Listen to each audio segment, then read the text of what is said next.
بسم اللہ الرحمن الرحیم۔ اللہ کے بابرکت نام سے شروع جو دلوں کے بھیدوں کو خوب جاننے والا ہے۔ ڈیئر اسٹوڈنٹس، السلام علیکم ورحمۃ اللہ تعالی وبرکاتہ۔ ابو بہزاد حافظ محمد شہزاد قادری دا سکالر اسکول اینڈ کالج قید آباد کی جانب سے 10th کلاس کی اسلامیات کا انشاءاللہ آج پہلا لیکچر پیش کروں گا۔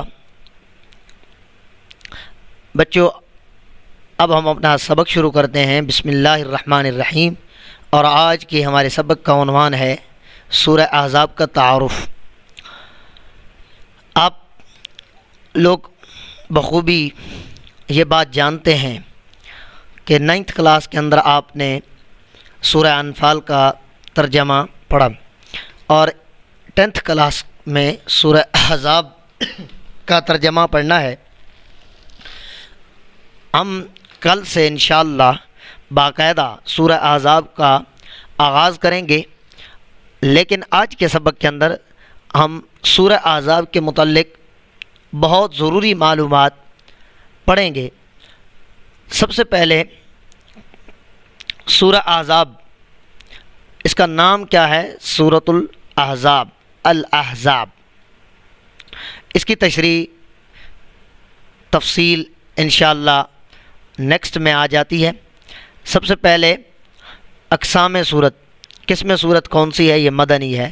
آپ لوگ یہ جانتے ہوں گے کہ اللہ تعالیٰ نے جب قرآن مجید نازل فرمایا ہے تو اس کے دو دور ہیں۔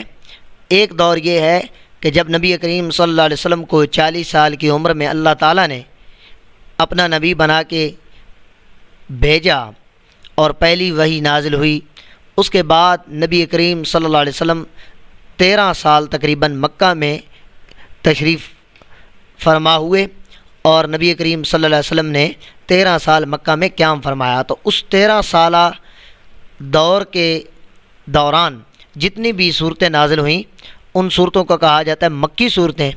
اور جب نبی کریم صلی اللہ علیہ وسلم اللہ کے حکم سے مدینہ میں ہجرت کر کے آ گئے، مکہ سے مدینہ میں آ گئے، اور اس وقت 10 سال کے دوران آپ نے وہاں قیام فرمایا۔ 10 سال اور 10 سال کے دوران جتنی بھی صورتیں نازل ہوئیں ان صورتوں کو کہا جاتا ہے مدنی صورتیں۔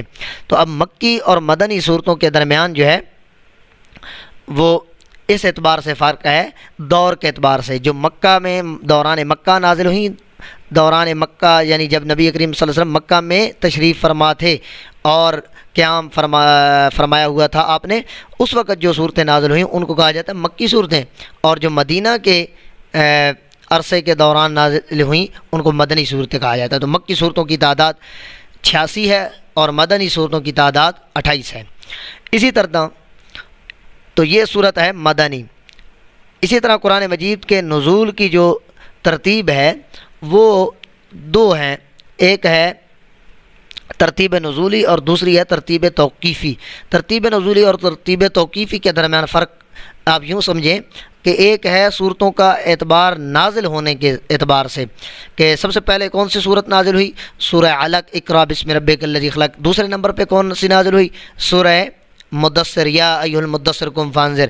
لیکن قرآن کے اندر صورتوں کی ترتیب کیا ہے؟ سب سے پہلے سورہ فاتحہ ہے، پھر سورہ بقرہ ہے، پھر سورہ آل عمران ہے، پھر سورہ نساء ہے، پھر سورہ مائدہ ہے، وغیرہ وغیرہ۔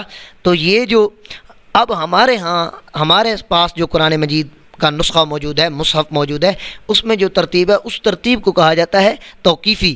اور ایک وہ ترتیب ہے جو نازل ہونے کے اعتبار سے ہے، جو اللہ تعالیٰ نے فلاں پہلے سورت کو نازل فرمایا، سورہ علق، پھر سورہ جو ہے مدثر وغیرہ، تو اس طرح اس ترتیب کو کہا جاتا ہے نزولی۔ تو اب ترتیب توقیفی کے اعتبار سے قرآن مجید جو موجودہ نسخہ ہے اس کے اعتبار سے اس کی جو نمبر ہے وہ ہے، ترتیب کے نمبر اعتبار سے یہ ہے 33، اور نزول کے اعتبار سے اس کا نمبر ہے 90۔ اسی طرح سورہ احزاب جو ہے یہ 2 پاروں کے کچھ حصے پر مشتمل ہے۔ تو پارہ نمبر 21 کے آخری حصہ پر اور پارہ نمبر 22 کے پہلے حصے پر۔ تو 3 رکوع جو اس کے پہلے ابتدائی 3 رکوع ہیں سورہ احزاب کے، وہ 21 پارہ کے اندر ہیں، جبکہ باقی 6 رکوع جو ہیں وہ 22 پارے کے اندر ہیں۔ اسی طرح اس کے تعداد رکوع کل بنتی ہے 9، 3 جو ہے وہ 21 میں ہے تو 6 22 میں ہے۔ اسی طرح اس سورت کی کل آیات کی جو تعداد ہے وہ 73 ہے، 73، اور اس کے الفاظ کی جو تعداد ہے وہ 1073 ہے۔ اسی طرح اس سورت کے جو حروف ہیں اس کی تعداد 5783 ہے، 5783 ہے۔ تو اب ہم نے اس وقت تک سورہ احزاب کے متعلق جو خاص انفارمیشنز تھیں، خاص معلومات تھیں، وہ ہم نے جان کہ یہ کون سی اقسام کی صورت ہے، ترتیب نزولی کے اعتبار سے اس کا کیا نمبر ہے، ترتیب توقیفی کے اعتبار سے اس کا کیا نمبر ہے، کون کون سے پارے پر مشتمل ہے، اس کے رکوعوں کی کتنی تعداد ہے، آیات کی کتنی تعداد ہے، اس میں موجود الفاظ کی تعداد کتنی ہے، اور حروف کی تعداد کتنی ہے۔ اچھا، اب ہم آ جاتے ہیں سورہ احزاب کی وجہ تسمیہ کی طرف کہ سورہ احزاب کو سورہ احزاب کیوں کہا جاتا ہے۔ وجہ تسمیہ، سورہ احزاب کو سورہ احزاب کیوں کہا جاتا ہے؟ حزب عربی زبان کا لفظ ہے جس کے معنی ہے گروہ اور لشکر۔ حزب یہ واحد ہے، اس کی جمع کیا آتی ہے؟ احزاب۔ تو احزاب کا مطلب ہوا بہت سے گروہ، بہت سے لشکر، کیونکہ حزب ایک گروہ ایک لشکر کو کہا جاتا ہے، تو احزاب جمع ہے تو اس کا مطلب ہے بہت سے گروہ اور بہت سے لشکر۔ اب سورہ احزاب کو احزاب کیوں کہا جاتا ہے، یہ مکمل آپ پیراگراف پڑھنے کے بعد اس چیز کو سمجھ جائیں گے۔ شوال اور ذیقعد 2 ماہ کے اندر، یعنی شوال کے اندر یہ جنگ شروع ہوئی تھی، غزوہ شروع ہوا تھا، اور ذوالقعدہ کے اندر یہ غزوہ جو ہے ختم ہوا تھا۔ تو اسلام کی جنگوں میں سے احزاب ایک جو ہے غزوہ ہے، تو ایک غزوہ پر، ایک جنگ پر ایک پوری صورت کا نام رکھ دیا گیا احزاب۔ اب احزاب کو احزاب کیوں کہا گیا وہ اس پیراگراف میں آپ کو سمجھ آئے گی۔ 5 ہجری اور 5 ہجری کے شوال کے مہینہ اور ذیقعد میں، یعنی شوال میں شروع ہوا اور ذیقعد میں اس کا اختتام ہوا، اور عیسوی اعتبار سے مارچ کا مہینہ تھا اور 627 عیسوی تھی۔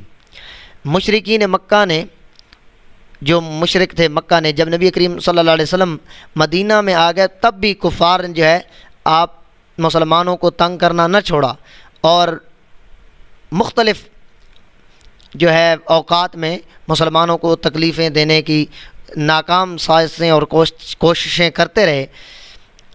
پہلے انہوں نے غزوہ بدر کے اندر، غزوہ احد کے اندر انہوں نے منہ کی کھائی، اسی طرح پھر وہ 5 ہجری کے اندر دوبارہ انہوں نے جنگ کی ٹھانی۔ ابو سفیان جو ہے اس جنگ کا، یعنی غزوہ احزاب کے اندر وہ سپہ سالار تھا کفار کی جانب سے، اس نے قریش اور دیگر قبائل حتیٰ کہ یہودیوں سے بھی لوگوں کو جنگ پر راضی کیا، اور انہوں نے کہا کہ آؤ اور مسلمانوں کے ساتھ ہم جنگ کرتے ہیں۔ تو صرف جو ہے کافر یعنی مشرکین مکہ اور قریش نہیں تھے، بلکہ دیگر قبائل اور یہودی بھی تھے۔ اس سلسلے میں کئی معاہدے کیے اور ایک بہت بڑی فوج اکٹھی کر لی، مگر مسلمانوں نے حضرت سلمان فارسی رضی اللہ تعالیٰ عنہ کے مشورے سے مدینہ کے ارد گرد ایک خندق کھود لی، اور مشرکین مکہ ان کا کچھ نہ بگاڑ سکے۔ خندق کھودنے کی عرب میں یہ پہلی مثال تھی، کیونکہ اصل میں یہ ایرانیوں کا طریقہ تھا اور حضرت سلمان فارسی ایران کے تھے۔ 1 ماہ کے محاصرے اور اپنے بے شمار افراد کے قتل کے بعد مشرکین مایوس ہو کر واپس چلے گئے۔ اسے غزوہ خندق یا غزوہ احزاب کہا جاتا ہے، ٹھیک ہے۔ تو اسی جنگ کا دوسرا نام غزوہ خندق بھی ہے۔ وہ ایک کھائی کھودی گئی تھی نہر نما، اور اس میں آگ جلا دی گئی تھی، اور کفار جو ہے اس کو عبور نہیں کر سکتے تھے، اس لیے اس کا ایک نام غزوہ خندق اس اعتبار سے ہے کہ اس میں خندق کھودی گئی ہے، اور دوسری کو اس لیے اس کو جنگ احزاب یا غزوہ احزاب اس لیے کہا جاتا ہے کیونکہ احزاب اصل میں یہ کئی قبائل کا مجموعہ تھی، یعنی یہ ایک جنگ لڑنے والے جو مخالف تھے مسلمانوں کے، وہ ایک قوم نہیں تھی، ایک قبیلہ نہیں تھا، بلکہ بہت سے قبائل تھے، کفار تھے، قریش تھے مکہ کے، اور بھی قبیلے بہت سے تھے، حتیٰ کہ یہودی بھی اس میں شامل تھے۔ تو اس لیے بہت سے گروہ وہ مسلمانوں کے ساتھ لڑنے کے لیے آئے تھے، اس لیے اس غزوہ کو غزوہ احزاب کہا جاتا ہے۔ تو یہ وجہ تسمیہ ہے۔ انشاءاللہ اس کی تفصیل آگے جب سورہ احزاب شروع ہوگی اور اس میں غزوہ احزاب کا ذکر آئے گا تو مکمل اس کی تفصیل انشاءاللہ بیان کی جائے گی۔ تو اب اس پیراگراف میں جو نوٹ کرنے والی چیزیں ہیں وہ یہ ہیں: حزب کا لغوی معنی اور اس کی جمع کیا آتی ہے حزب، اسی طرح کون سے ماہ میں ہوئی، کون سے ہجری میں ہوئی، اور عیسوی بار سے کون سا ماہ تھا اور کیا سن تھا، ان کے کفار کے لشکر کا سپہ سالار کون تھا، ابو سفیان۔ اسی طرح جو ہے غزوہ خندق کس لیے کہتے ہیں کہ خندق کھودی گئی اور کس کے مشورے پر کھودی گئی، تو یہ مکمل چیزیں جو ہے اس پیراگراف کے اندر نوٹ کرنے والی ہیں۔ اسی طرح ایک چھوٹا سا میں نے پیراگراف بنایا ہے، اس پیراگراف سے ہمیں غزوہ خندق یعنی غزوہ احزاب کے متعلق معلومات مل سکتی ہیں۔ جیسا کہ پہلے میں نے بتا دیا کس تاریخ کو یہ جنگ واقع ہوئی، شوال اور ذی القعدہ 5 ہجری، سن 5 ہجری شوال کے مہینہ میں شروع ہوئی اور ذی القعدہ میں ختم ہوئی، کیونکہ ایک ماہ تقریباً انہوں نے محاصرہ کیے رکھا تھا، تو ایک ماہ شوال کے اندر شروع ہوئی، ذی القعدہ کے اندر ختم ہوئی، اور عیسوی اعتبار سے مارچ 627 عیسوی کے کو یہ واقع ہوئی۔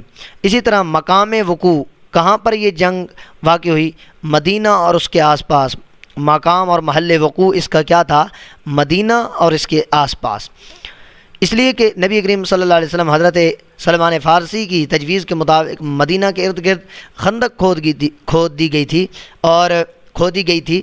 اسی طرح جو کافر تھے وہ باہر اور مدینہ کے ارد گرد پھیلے ہوئے تھے کیونکہ ان کی تعداد کافی تھی، اور اس جنگ کا نتیجہ کیا ہوا، مسلمانوں کو فتح ہوئی، سبحان اللہ۔ اسی طرح متحارب، لڑنے والے کون تھے، مسلمانان مدینہ اور قریش مکہ یعنی مشرکین، اور ساتھ میں اور بھی قبائل تھے اور یہودی لوگ بھی تھے۔ تو متحاربین جو لڑنے والے تھے 2 گروہ تھے، ایک طرف سے مسلمان مدینہ تھے اور دوسری طرف سے کچھ قریش کے مکہ کے جو قریش تھے یعنی مشرکین جو تھے، تو یہ ہے 2 آپس میں لڑنے والے۔ اسی طرح قائدین کہ مسلمانوں کا کون قائد تھا اور قریش مکہ کا، مسلمانوں کے قائد تھے حضرت محمد مصطفیٰ صلی اللہ تعالیٰ علیہ وآلہ وسلم، اور کفار جو ہے وہ ان کی جانب سے سپہ سالاری کا منصب ابو سفیان کے پاس تھا۔ اسی طرح قوت یعنی کتنی طاقت اور نفری ان کے پاس تھی، تو مسلمانوں کی تعداد تقریباً 3000 تھی اور کفار کی تقریباً 10,000، پھر بھی مسلمان جو ہے وہ فتح یاب ہوئے۔ نقصانات کیا ہوئے، مسلمانوں کی 6 شہادتیں ہوئی، یعنی پورے ماہ کی جو جنگ تھی اس میں 6 شہادتیں ہوئیں، اور کفار کو کیا نقصان ہوا، بہت سی ہلاکتیں ہوئیں اور کثیر مالی نقصان ہوا۔ تو اس چارٹ سے ہمیں غزوہ احزاب یعنی غزوہ خندق کے متعلق معلومات حاصل ہو گئی۔ انشاءاللہ آئندہ سبق کے اندر ہم اپنی صورت کا آغاز کریں گے۔ اللہ رب العزت ہمیں عمل کی توفیق عطا فرمائے۔ وما علینا الا البلاغ المبین۔